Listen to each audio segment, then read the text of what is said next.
তো হ্যালো বন্ধুরা, আমি সপ্তদেবা, তোমরা দেখছো ত্রিপুরার ছোট্ট বাগান। তো আজকে ত্রিপুরার ছোট্ট বাগান পুরোটাই জলের তলায় চলে গেছে, মানে ত্রিপুরার ছোট্ট বাগানের খারাপ দিন এটা। তো ভিডিওটা শুরুতেই বলে দেবো, লাইক কমেন্ট করো, অন্তত সান্ত্বনাটা দিয়েই দিও। আর এই দেখো, মা বাবা এখানে পুকুর থেকে মাছ বেরিয়ে যাচ্ছে, ওই জন্য মানে পুকুরে মাছগুলি আটকাবার চেষ্টা করছে। আর চারিদিকে দেখো আমার বাগানটা, মানে লোগো দিয়ে তীর চিহ্ন দিয়ে দিয়েছি। আমি মানে বুঝতে পারছি না, এতগুলো সেলিম দাদা ড্রাগন ফ্রুট ছাদ বাগান থেকে অনেকগুলি চারা এনেছিলাম আমার বার্থডের সময়। তো ওই চারাগুলি এখানে লাগাবার ছিল এই জায়গাটাতে, তো ওগুলি তো লাগাইনি, মা বারণ করেছিল, তো মার বারণ শুনে লাগাইনি, ভাগ্য বেঁচে গেছি।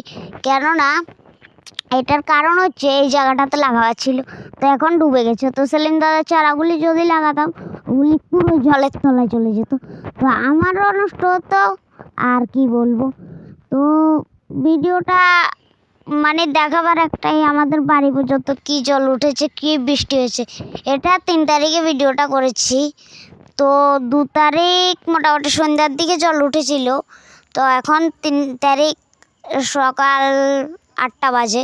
এই দেখো চারিদিকে কত জল, বিঘের পর বিঘে শুধু জল আর জল, জল আর জল। কত জল লাগবে, জল। এই দেখুন বাঁশমরা টরা সব, মানে বাঁশ বাগান টাগান সব ভেসে যাচ্ছে। তো এই দেখুন, আর মানুষ তো মাছ ধরার জন্য একদম পাগল। এই দেখুন কত মানুষ।